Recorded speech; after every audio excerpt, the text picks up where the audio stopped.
kada nako kabasa aning maong teksto sa Ebanghelyo, ang musod gidayon sa kong hunahuna mao ang pangutana.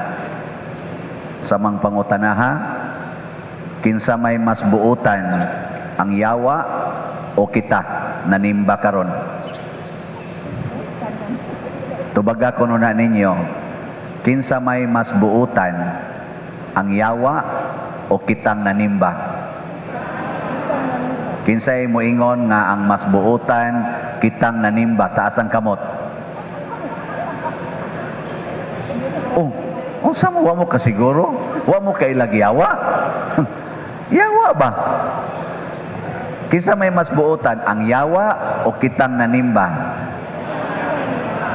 Sige, iisa ang kamot katong moingon nga kitang nanimba, mas buutan tas yawa. Mas maayo. Jutay ra. Kinsa may moingon nga ang yawa mas buutan kay kanatong nanimba? Taas ang kamot. Oy, wa man day mo'y klaro. Jutay ra ni isa sa pagingong kita mas buutan. Nya wa ni isa nga ang yawa mas buutan. Sige, atong soyag subay ha. Anawa, ang yawa miila ni Kristo nga anak sa Dios. Kamo, miila mo ni Kristo nga anak sa Dios. Pareha na mo ang yawa. Tabla na. Si 1-1. Ang yawa misinggit og iyang gisangyaw, ikaw ang anak sa Dios, misinggit siya. Kamo, musinggit mo ron nga si Kristo anak sa Dios. Hapit magay mo di mo tubag idigingos pari ang Ginoo manaak kaninyo. Moingon ra mo. Di sa to pa, pildi na mo si yawa. Ang yawa singgit, singgit. Pagkadungog sa yawa nga niingon si Kristo, gula ni anang tawhana, mituman dayon ang yawa. Diha gidayon, mituman. Kamoron, og ingnon mo si yawa, biyain ang imong sala. Tuman mo. Guwa ni anang maong bilangguan sa sala. Kanang imong sigig panugal, palahubog, siging panglibak, siging pangaway, siging dumot, siging pangabit, siging tanaw anang mga laway, siging pamakak. Guwa ni anang maong bilangguan sa imong kalag. Mugawas mo. Tutok na. Pildi na sad mo siyawa. ang pare, mugawas ka ni siyang sala. Tubaga na. Mao na, kung akong tanawon, murag niining sitwasyon na, murag alkansi tas yawa. Mas malangit ang yawa kay kanato. Mao na, inigadto na tos impyerno, murag wa na dito yawa. Kay tuan nas langit. Niya ang tanang nanimba, mao na tuas impyerno, kuyog aning nagwali. Gasunod ang mga choir. O ang sakristan nga nagda sa koros. Ano man? Kay nagdabali naman karon. Mao bitaw nga sa atong tubag sa Salmo responsoryo niingon ta, kun karon makadungog kamo sa iyang tingog, ayaw patig-aha ang inyong mga kasing-kasing. Sige tagbalik-balik ani, natiguang nalangtag sigig paminaw aning pulunga. Kada Holy Week ato sa ding mabati. Ang uban gani, hapit na lang mga matay, paminaw ani, galisod naglakaw. Pero wa lang gyapon maminaw, tig-a lang gyapon kasing-kasing. Matod pas unang pagbasa sa ingon dire, magpadala ko ninyo mga mensahero, maminaw gani mo sa ilang tingog, maluwas mo. Dili gani mo maminaw sa ilang isulti, silutan gyud nako kamo. Mao na siya. Nyaon sa maron. Saan? Musunod na mo siyawa. O dili? Adi mo musunod? Di mo mugawas anang sala? Ha? Ingon man gud mong di mo musunod. Ang akong ipasabot ba, musunod ba mo siyawa nga pag ingos Ginoo gawas niya ng tawhana, gawas gidayon kamo, mugawas na mo anang inyong sala. O magsige mo ingon, di pa ko ready, Father, di pa jud ko ready. Kanang inyong siging puyo-puyo diha, mugawas na mo. Kanang homosexuality, mugawas na mo ana. Kanang inyong kadawo, gawas na mo. Oh, sige. Nang siging suyop, mugawas na mo diha. O magsige kag justify, di mahimo. Amo sabot ang Ginoo. Lambot lang Ginoo. O diha ta sad nakabintaha sa yawa. Kay ang Ginoo nagsigig offer nato og pasaylo. Hangtod Dios katapusang utong sa atong ginhawa, ang Ginoo naghatag og pasaylo, kaluoy. Wa ni niya gihatag sa yawa, nganuman ang nakaapan sad sa yawa bisag nakailas Ginoo, di gyud siya mopuyo tipon sa Ginoo. Kontra gyud siya sa Ginoo forever. Bisan pa og mutuman siya sa Ginoo sa makadiyot, mubalik ra gyud siya sa iyang yawa-yawa nga paagi.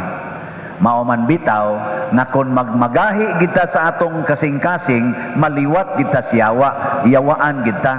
So kanang gasigig ingon nga dili nako madag biya ang akong sala, ni kuyog nakasyawa nga bisag nakailas Ginoo, di gyud mosunod sa sultis Ginoo, tig-ag yung kasing-kasing. Bisan pag magsigi tag simba sama sa yawa nga magsigi og sangyaw sa Ginoo, magsigi pagsagit-syagit, ikaw ang anak sa Dios, ikaw ang anak sa Dios, di lang gyapon ta malangit nganuman kay di man ta mobuhat sa sugo sa Dios. Mao na siya. Nasugod karon, sugo bas Ginoo nga maningil kas utang? Sugo dili. O ayaw buhat ta. Karon gitawag ron og pro-life Sunday. Daghan kita gipangbuhat anti-life. Kana lang pagsigig inom ana mga pills, siging ayude, kondom, withdrawal, abortion, ligation, vasectomy, same-sex relationship. Kana pulos-pulos gini anti-life. Oh. Bisag gani ka ng panghuna-huna nga moingon, duhalay among anak, usalay among anak. Kana anti-life na nga mentality. Life belongs to God. Life is precious. Life is joy. Life is happiness. Life is hope. Ang atong kontrahon, yung sa may atong higugma, ang kwarta mo ay gasukod karon unsang kinabuhia ang imong panggaon. Kung ang kinabuhi gani naas prisuhan, di nimo panggaon kay mahurot yang imong kwarta, mo nang inong ka madunot unta ka des prisuhan, but that person has life. Ang saman, mohigugma mo naas prisuhan. Uy, tubag. Mohigugma mo anang mga manuyupay. Mohigugma mo anang mga kawatan. Naamo na sila kinabuhi. Apan tungod sa atong gugma sa kwarta, tungod sa atong gugma sa mga butang sa kalibutan, apurti gid natong likay ana nila, nya kun mudot-dot gyud patyon gyud nato. Galisod magigugma ang imong silingan nga nangilog sa iyang inyong utlanan sa yuta. Maglisod may kagigugma na imong silingan na ang iyang kanal niagis imong tugkaran. Imo maganing siradan ang kanal. Aron lang yun, di mo agis imong tugkaran, bahala nagmalunupan mo diya. Di ba? Nya, wala na sila life diya eh. Uy, tubag. Napagini atong lain nga batasan ay mas gihigugma nato ang kinabuhi sa iro, sa iring, sa manok, ilaga o bitin pagani kay imong gitawag og ako ning mga pets. Pero yano kay nimong dili pakanon ang mga way balay, ang mga naglibod suroy, apan ang kanang mga iro imog yung sagupon kay pakanon. Nya ni ay mga tao nga sigig pangawat dias inyo, di gid nimo pakanon. Hay may mas importante ron nga level of life. Asa man ang giluwas ni Kristo? Ang kinabuhi sa tao o kinabuhi sa mga mananap? Please, be clear. ang tao maoy giluwas ni Kristo. Ang tao maoy gipakamatyan ni Kristo. Karong giusab na ra ba ni nato? Giusab na ni nato. Mas importante ng iro kaysa imong anak usahay. Mas importante ang mga butang kaysa tao.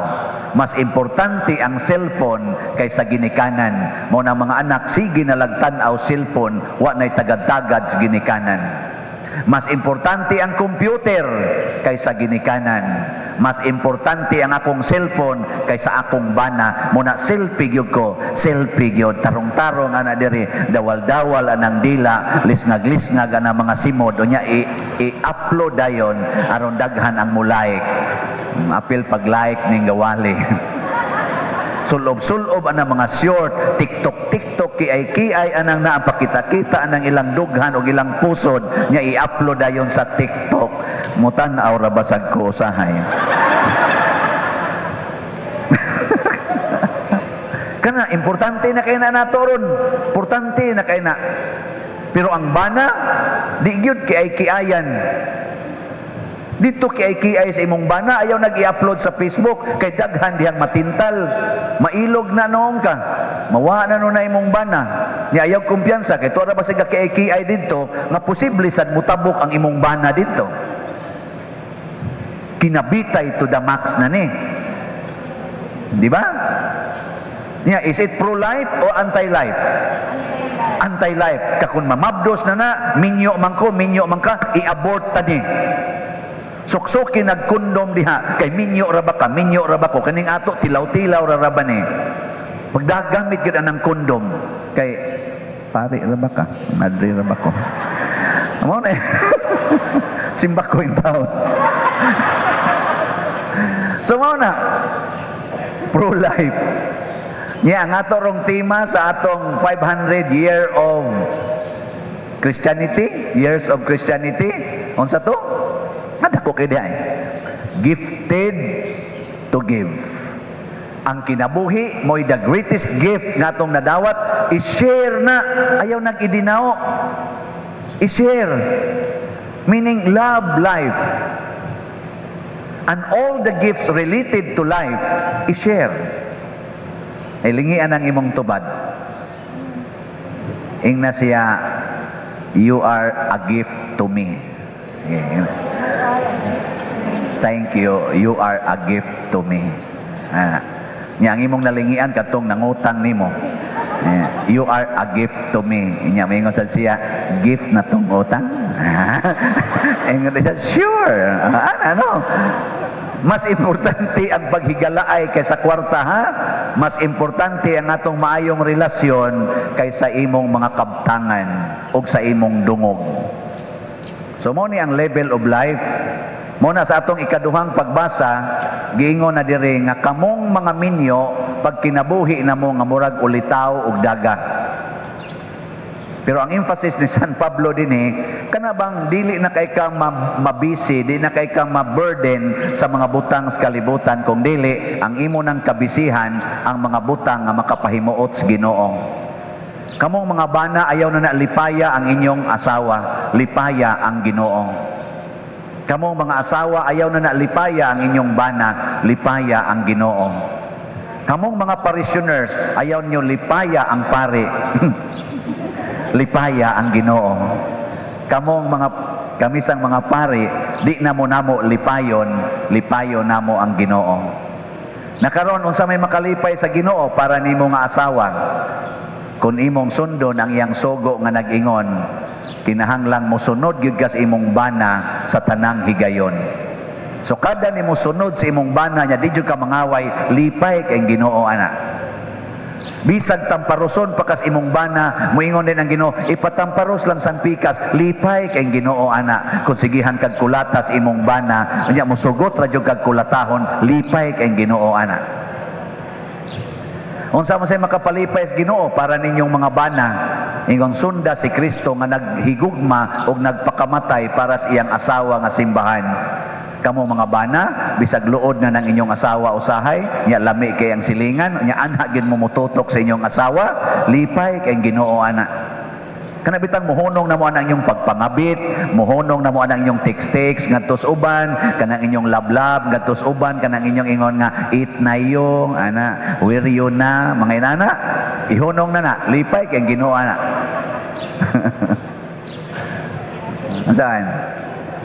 Kamong mga parishioners og muhog lagi mong dako-dako sa kolekta, lipay kay Ginoo ana. Dili ang pari mo'y malipay ha, ang Ginoo mo'y malipay. Pero ang inyo ganing ihog kana ganing mga dunuton kayo, masuko gyud ang Ginoo ana. Kay ngano man wa siya maghatag ninyong dunuton nga hangin, wa siya maghatag og dunuton nga adlaw, wa siya maghatag og dunuton nga kalibutan. Nya karon ang inyong ihalad og balik kana ra yung dunuton, madunot gyud mo sa impierno. Kana bitang ihatag gid sa pari ang tanang kolekta ngadto sa mga kabus nga parishioners nya iyag yung ipaayo sa simbahan aron nindo tan-awon, lipay kay Ginoo ana. Kana mo wa nagi mahabilin sa bulsa sa pari ba, lipay kay Ginoo ana. Guol ka ini. Pero lipayo na to ang Ginoo. Mao na ang tumong ni San Pablo sa iyang pag-advise. Mao na kung karon nakadungog kamo sa iyang tingog, ayaw patigaha ang inyong kasing-kasing. Katapusan na lang lingi sa inyong tupad. Ing nakono. Ing na ba? Nakadungog kas tingog sa Ginoo. Nya mo sanong gani, congratulations. Ana siya. Oh, no? Sige, katong nakadungog, manindog.